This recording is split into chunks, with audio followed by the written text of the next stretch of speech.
What's up, people? What's up? This Big K Solo. What's up? Good morning. Yeah, I fell asleep. Beautiful sleep. I ain't gonna lie. Had a nice sleep. Anyway, I've been up for like about an hour and a half now. Just finished watching a movie, and the movie that I watched, it was a true story. It's an old movie. It's an old movie about this middle class white girl who used to fuck around with the dope, but she used to not sniff it. She used to not shoot it. She used to smoke it, and that's what they called. I think they call that chasing the dragon. So she caught a real big habit of that, and forget about it. She was like stealing money from her husband, stealing money from the kids, from her friends, from work. Um, she got raped because she went to buy drugs and there was a shady a drug dealer that didn't give a fuck. So he raped her. And once he finished raping her, he gave her like two, three bags of dope and like, yo, here, take that bitch. You know what I'm saying? Shit like that. True story. Anyway, I'm looking at the movie finished, and it reminded me of a story. True story, of course. You know what I'm saying? You know me. True story of this dude. Um, you know, he used to shoot up, and oh god, and this kid named Pete used to sell drugs, and you know, it was back then, guys. Back then, when you sold drugs, you knew not to sell drugs that was no good. And I'm talking about heroin. There was a respect for the heroin users back in the early 80s and beginning of the 90s. There was a respect for drug users. People that sold heroin, especially the heroin, people that sold heroin knew don't sell no heroin, no dope if the dope is not it's not correct, it's not good. Because there's a lot of heroin addicts out there that don't play no games. You understand what I'm saying? That they do a lot of crazy things for their money. And you don't want to double cross a heroin addict, especially one that is a stick up dude, they say a stick up kid, a murderer, rapist. This dude was all that and then some, and his name was Raul. Raul passed away, no question. He passed away in upstate New York. You know,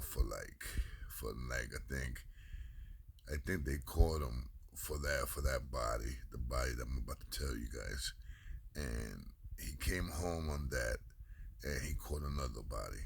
So this dude, you know, and the shit is that he caught that body when he was like, damn, like almost 70. He caught that. No, matter of fact, he was like about 70, his early 70s. He caught that body. He died like about, Raul died like about 10 years ago. You understand what I'm saying? So anyway, the story was like this.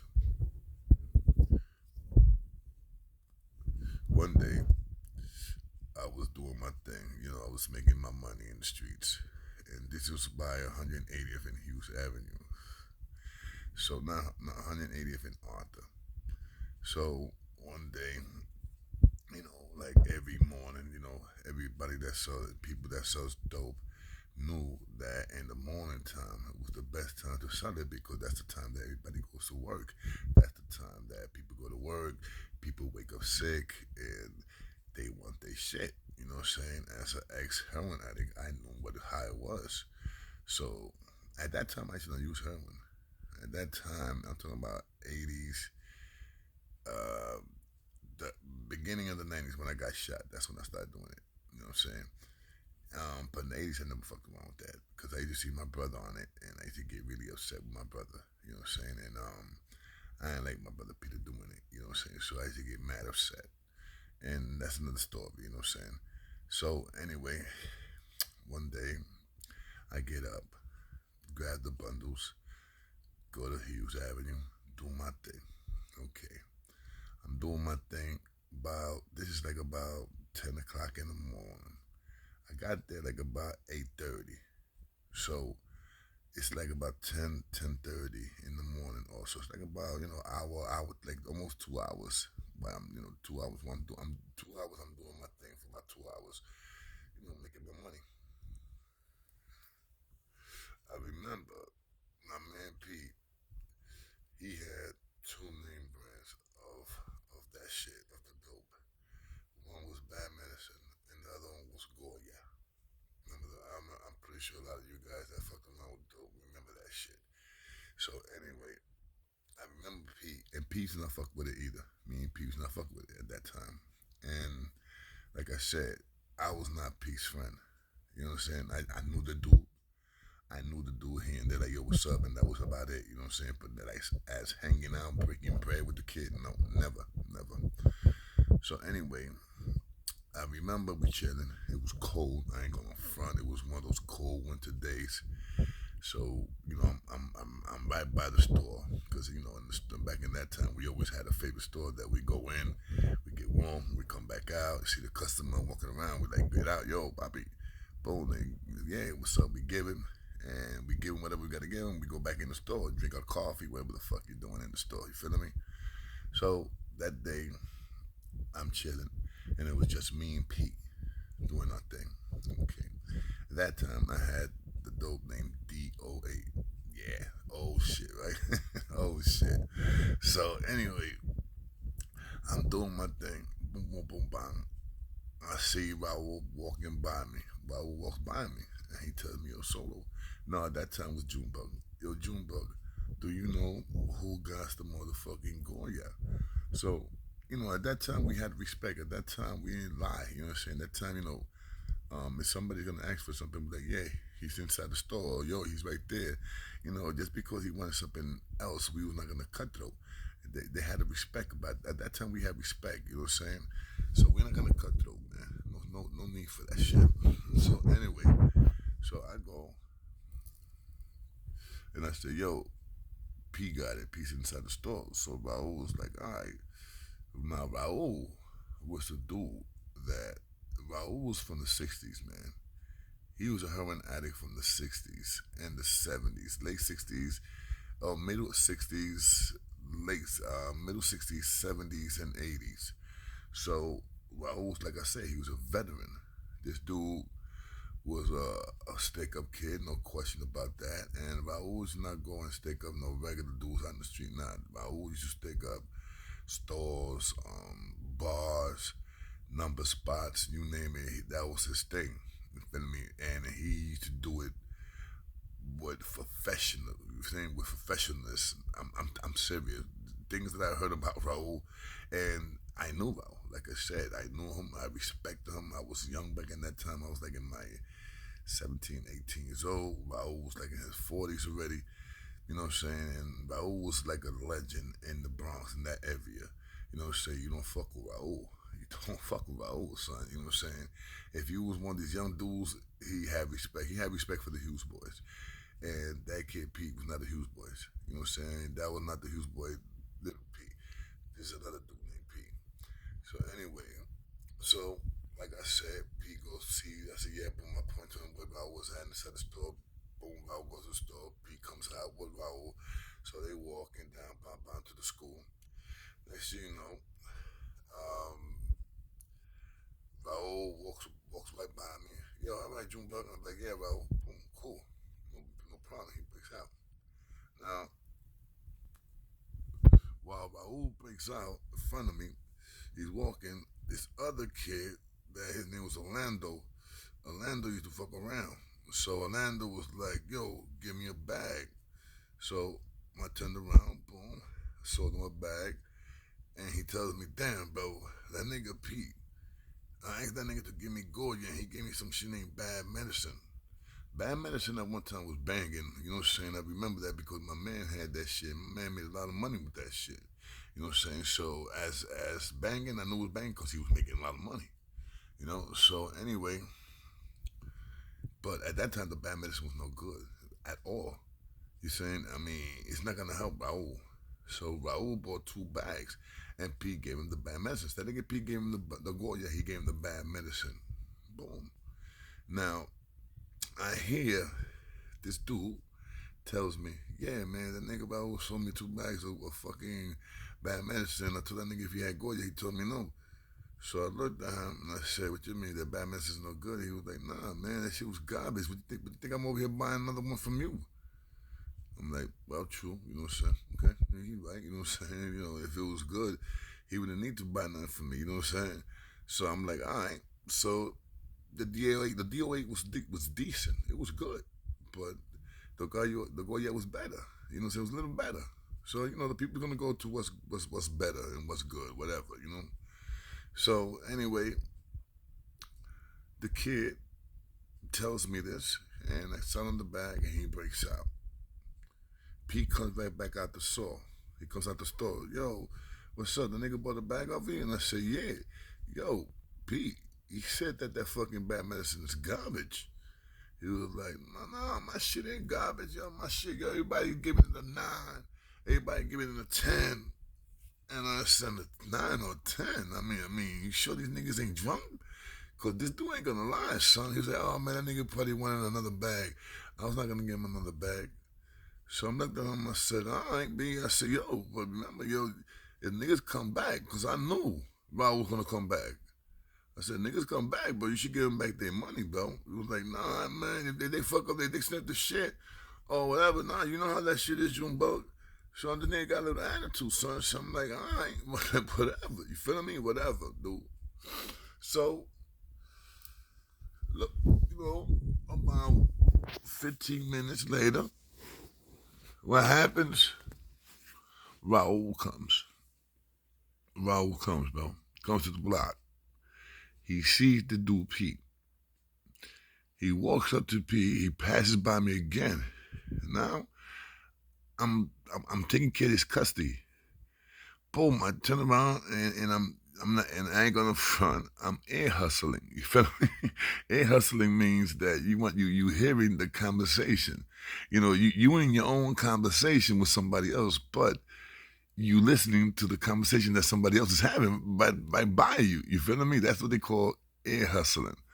So anyway, I'm air hustling, and I'm hearing Raul tell the nigga, yo, that shit that you sold me, son, was garbage, man.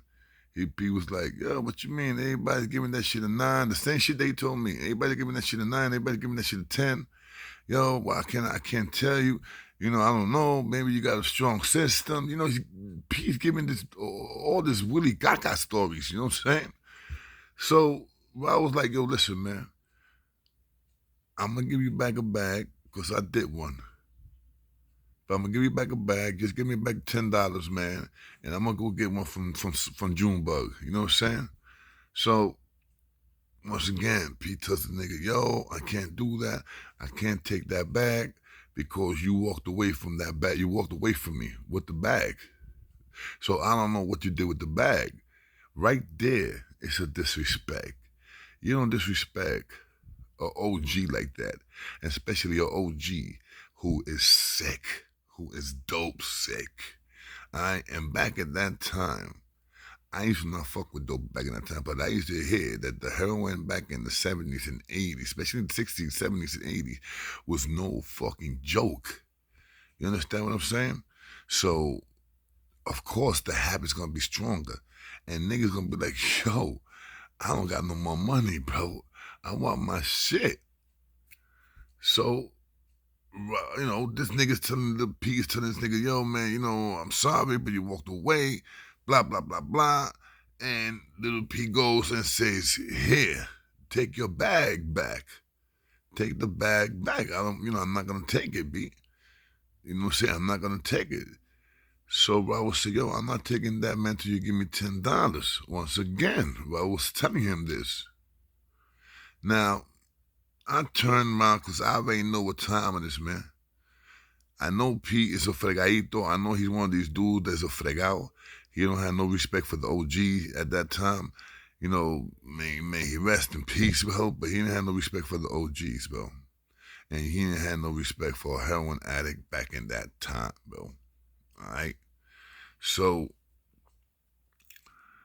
once again, Raul tells this nigga, "Yo, man, give me my $10, man. Take your bag."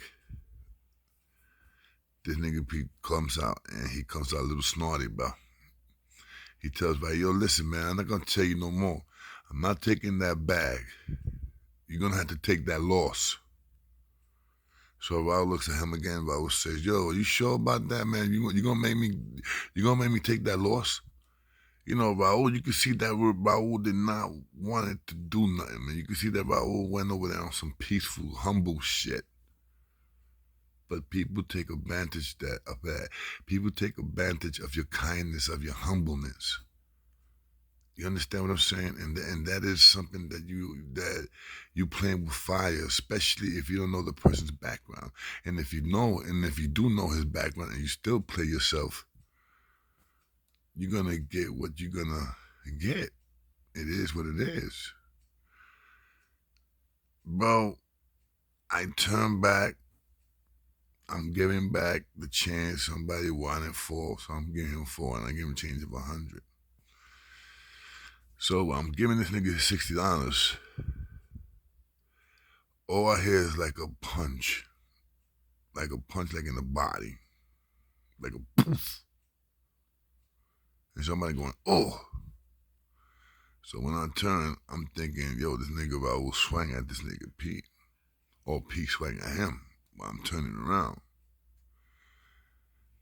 This nigga Raul got Pete Pete had a big long ponytail.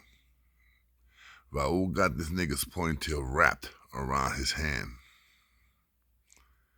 And at the same time, he's digging him, bro, with a little fucking blade like this. But no more like this, the blade. But like, maybe like this, or maybe a little bit more, but like this. And he's sticking this nigga in the rib, son. Boof, boof, like 6 times. Like 6 times. I noticed on the last 2 hits that he had something. You feel me? He swang more, but some of them he missed because this nigga was like moving his stomach, like going crazy with his hair, but this nigga had him good. Had him wrapped up real good. And that shit happened, bro. The last one, I remember, he curved the knife in him, bro. He like, the last one he stuck him, and he like moved the knife like, and pulled it out. Son, this dude, listen to what he did. After he did that, feel me? After he did that, he went and went in this nigga's pocket. Listen to this, bro. He pulled out like 2 bundles, some money. All he took was the $10 and put the 2 bundles and the rest of his money back in his pocket. That's gangster. That's what you call respect. He didn't want to rob this nigga. He didn't want to kill this nigga. All he wanted was his $10 for him to get another bag. A humble killer who did not want to kill that day. All he wanted was his bag and to go home and enjoy his high. But some people don't learn. Some people think with the hands and the mouth without thinking with the brain. I found these results. Oh, thank you. Yeah, I don't know how that should be happening. That's wifey's phone. But you already know, man. Hope you guys enjoyed the story, man. And like I said, Raul got caught for that. He got caught for that. Went upstate, did like 15 joints. You know what I'm saying? After that, came home for a few years, man. And for a few years, And call another one. Who the fuck is calling? And call another one. Well, that's wifey's phone.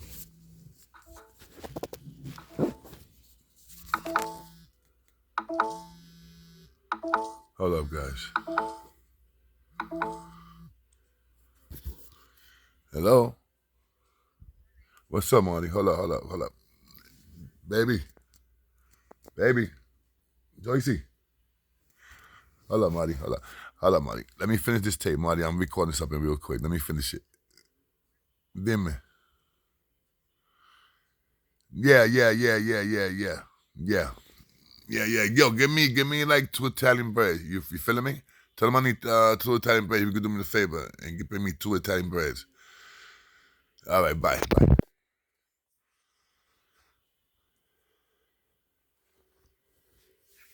Pardon me, my bad, guys. My bad. Yeah, it's my wife's friend. She goes to the store and sometimes she calls wifey. She wants to know if she wants to buy something like that. What me and wife don't gotta go out. So I want some Italian bread. You feeling me? Make some breakfast when wifey wakes up.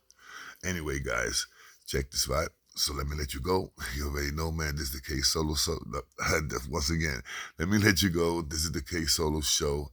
I hope you guys enjoy it, man. Enjoy the story. Like I said, all true stories. And you already even know, man. Hit that like, man. Watch the stories. Hit that like, please, man. And the subscribe button. You heard? Subscribe, all right? Subscribe. I'm waiting for something today to see what happens, man. If everything turns out the way it turns out, man, maybe I'll get on tonight. You feeling me? Maybe I'll get on tonight. So you guys already know, man. This is your boy K Solo. So holla back, and I'm giving you guys another story later, like in about an hour or two. All right, your boy K Solo. Holla, man. Peace.